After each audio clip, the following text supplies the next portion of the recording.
Assalamualaikum warahmatullahi wabarakatuh. How are you all, everybody? I hope you are all doing well and also hope to take care of yourselves these days. Welcome back once again on my YouTube channel.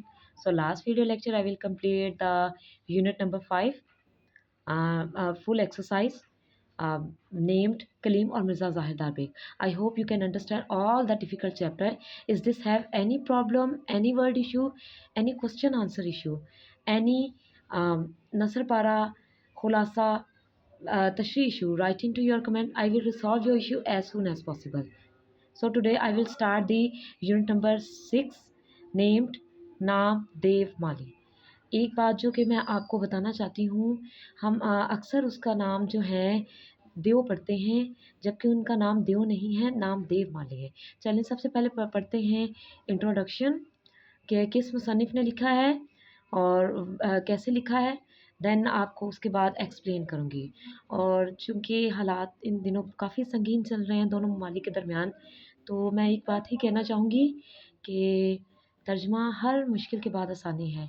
इंशाल्लाह ये मुश्किल भी जल्द अज़ जल्द, ये जो मुश्किलात आई हुई हैं दोनों मुल्कों के दरमियान, जल्द अज़ जल्द ख़त्म हो जाएंगी। And one and the last thing, if you are new in my channel, kindly subscribe my channel, press the bell icon and also share my video, and please give the 1 lakh subscription. Thank you so much जी। तो ये हैं हमारे मुसन्निफ़ named मौलवी अब्दुल हक, जिन्होंने नाम देव माली पर जो कि है ये पूरी का सबक लिखा है। उनकी जाए पैदाइश है 1870 और उनकी जाए वफ़ात है 1921। ठीक है, ये बहुत ज़रूरी होता है नसर पारे में ये चीज़ें ऐड करना। तारुफ है, मौलवी अब्दुल हक ज़िला मेरठ यूपी इंडिया के गांव हारपुर में पैदा हुए। ये तब की बात है जब अभी बरसगीर ही था, तकसीम नहीं हुई थी। इब्तदाई तालीम घर से पर हासिल करने के बाद स्कूल और कॉलेज की तालीम अलीगढ़ में हुई। यानी ये भी वो स्टूडेंट हैं जिन्होंने अलीगढ़ में तालीम हासिल की, जहाँ सर सैयद अहमद ख़ान, मौलाना हाली, मौलाना शिबली नमानी, प्रोफेसर थॉमस आर्नल्ड, अनवार मोहसिन मलिक जैसे साहिबान इल्म फ़ज़ल से इस्तिफ़ादे का मौका मिला। ठीक है, यानी उनसे तालीम हासिल करने का मौका मिला। अब यहाँ से मौलवी अब्दुल हक 1912 में अंजमन तरक्की उर्दू के सेक्रेटरी मुंतखब हुए। ठीक है, तो उन्होंने इस अंजमन को एक फ़आल इल्मी अदारा बना दिया सन 1935 तक हैदराबाद दक्कन में, और 1936 से लेकर 1947 तक दिल्ली में इसी हैसियत पर फाइज रहे। ठीक है, क्या मैं पाकिस्तान के बाद 1949 जिसे 1949 कहेंगे में अंजमन तरक्की उर्दू का दफ्तर लेकर कराची आ गए। यानी 1947 के बाद पाकिस्तान आज़ाद हुआ है, तो ये 1949 में ये पाकिस्तान के शहर कराची में आ गए हैं अपना दफ्तर लेके।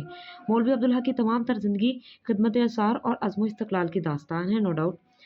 उन्होंने अपनी सारी उम्र उर्दू ज़बान की खिदमत में सर्व कर दी और इसकी तरक्की के लिए तरह तरह की लड़ाइयाँ लड़ने में बसर कर दी। कहा करते थे, मेरा उठना बैठना, चलना फिरना, सोना जागना, खाना पीना और पढ़ना लिखना, दोस्ती ताल्लुक, रुपया पैसा, सब कुछ उर्दू के लिए। यानी उर्दू अदब से इतना प्यार करते थे। आप चाहें तो इक़्तिबास में जो है इस मटीरियल को लाजमन ऐड कर सकते हैं। अब यहाँ पर हम उनकी तसानीफ़ पढ़ेंगे। मौलवी अब्दुल हक की अनगिनत तसानीफ़ हैं। इनकी तहरीर में बेसानगी और सुथरापन है, यानी ऐसा लफ्ज़ इस्तेमाल किए गए हैं जिनको पढ़ के आपको समझ में आएगा, किसी किस्म का भी कोई डिफ़िकल्ट वर्ड यूज़ नहीं किया, और जगह जगह बड़ी खूबसूरती से के मिलकर लफ्ज़ों में इस्तेमाल भी करते हैं। और इनकी तहरीर बोलचाल की ज़बान नज़र आती है।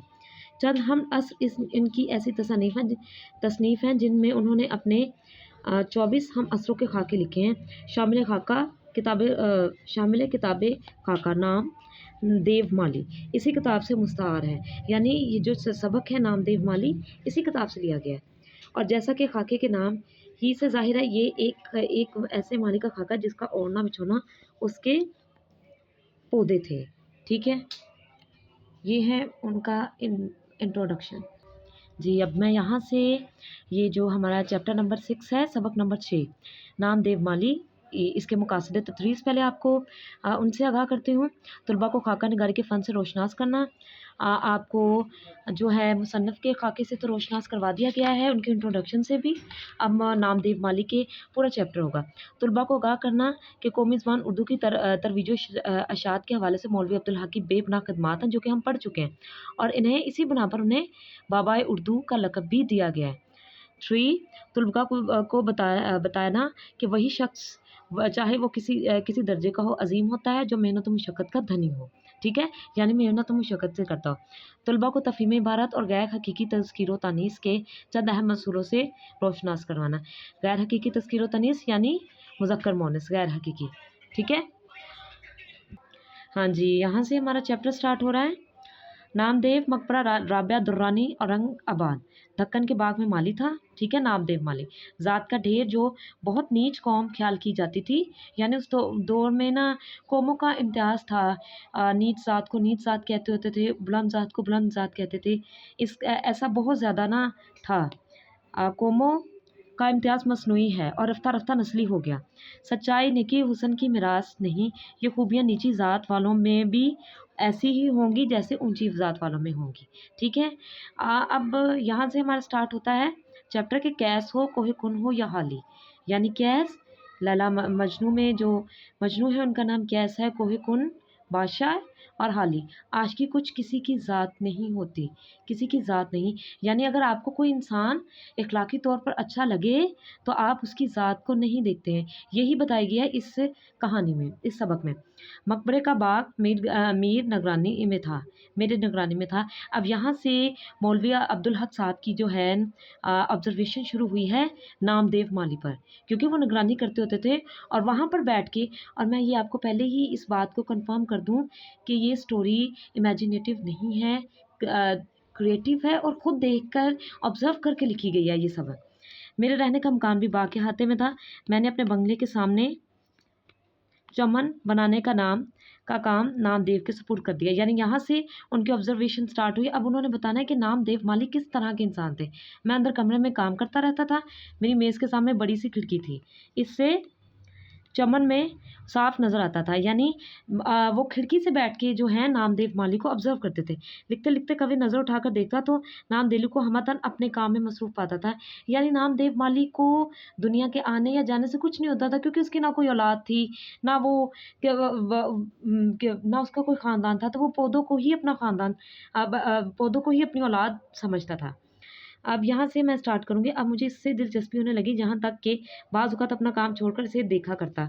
यानी वो अपना काम छोड़कर मौलवी अब्दुल हक साहब उन्हें देखते होते थे, मगर उसे खबर ना थी। यानी नामदेव माली को पता भी नहीं होगा कि उन्हें कोई ऑब्ज़र्व कर रहा है या इसके पास क्या हो रहा है। वो अपने काम में इस कदर लगन होता था। उसकी औलाद ना थी, जैसे मैंने आपको एक्सप्लेन किया, और वो अपने पौधों और पेड़ों को ही अपनी औलाद समझता था। औलाद की इस तरह की परवरिश और निगहदाश्त करता है, देखभाल, कि इनको सरसब्ज़ और शदाब देखकर ऐसे ही खुश होता है जैसे माँ-बाप अपनी औलाद को देखकर खुश होते हैं।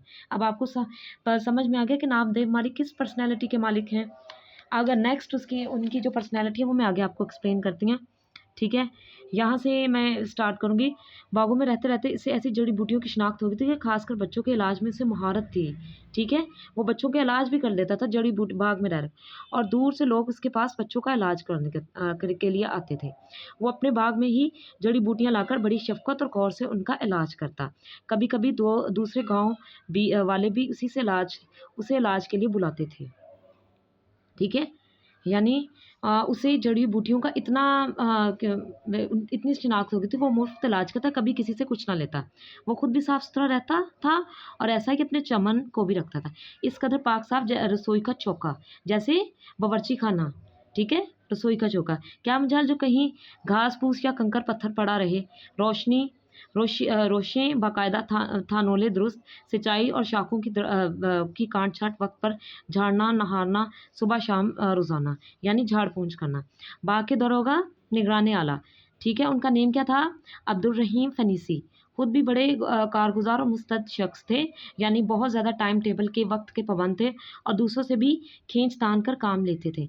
अक्सर मालिक को डाँट-डपट करनी पड़ती थी, वरना ज़रा भी निगरानी में ढील हुई हाथ रख कर बैठ गए, या बीड़ी पीने लगे, या साए में जा लेटे। यानी उन्हें 24 घंटे उनके सर पे बैठना पड़ता था अब्दुल रहीम फ़ेनीसी को, जो कि बाग के निगरान थे। लेकिन ये काम वो कभी नामदेव के होते हुए नहीं करते थे। हाँ जी, अब मैं एक्सप्लेन करती हूँ आपको। जब कहत का दौर आया था, तो नामदेव माली का चमन किस तरह से जो था वो खिला हुआ था, यानी उनका चमन मुरझाया हुआ नहीं था, उसमें उनकी क्या मेहनत थी। एक साल बारिश बहुत कम हुई, कुओं और बालियों में पानी बराए नाम रह गया था, यानी ख़त्म हो गया था। बाग पर आफत टूट पड़ी, सबसे पौधे और पेड़ तलफ हो गए, यानी मुरझा गए। जो बचे रहे वो ऐसे ढाल और मुरझाए हुए थे जैसे धिक के बीमार। लेकिन नामदेव देव का जो बाग था वो हरा भरा था, और वो दूर दूर से एक घड़ा पानी का सर पर उठा के लाता और पौधों को सेंचता, यानी पानी देता। ये वो वक्त था कि कहत ने लोगों के औस्तान खुता कर रखे थे, यानी लोगों को अपने बारे में ख्याल नहीं था। तो ऐसे में अपने हालातों का ख्याल नहीं था, तो वो इन चीज़ों को कैसे देखते। लेकिन ये एक नामदेव माली का बाग था जो हरा भरा था, और इन्हें पीने को पानी मुश्किल से मुयस्सर आता था, मगर ये खुदा का बंदा कहीं ना कहीं से ले आता था और अपने पौधों की प्यास बुझाता था। अब लास्ट में मैं आपको एक्सप्लेन करूँगी कि आखिर किस तरह से उनकी मौत हुई, यानी कैसे अ, वो इस दुनिया से चले गए। एक दिन मालूम क्या बात हुई कि शहद की मक्खियों की योरिश, ठीक है ना?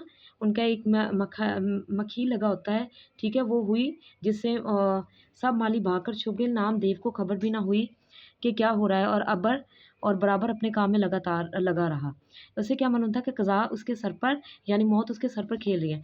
मक्खियों का गज़बनाक झुलरास अगरी पर टूट पड़ा। इतना काटा कि बेदम हो गया, आखिरकार उसी में जान दे दी। मैं कहता हूँ कि इसे शहादत नसीब हुई। यानी कौन कह रहे हैं? मौलवी अब्दुल हक साहब। अब उनके बारे थोड़ी-सी उनके किरदार के बारे में, नामदेव माली के किरदार के बारे में बात कर रहे हैं। वो सादा मिज़ाज, भोला परजा और मुनकसुर मिजाज, अच्छे अखलाक वाला था। उसके चेहरे पर बशाशत, ताज़गी और लबों पर मुस्कुराहट खिलती रहती थी। छोटे-बड़े हर एक से झुक कर मिलता, गरीब था और तनख्वाह भी कम थी। इस पर भी अपने गरीब भाइयों की बसात, यानी मदद से बढ़कर मदद करता था।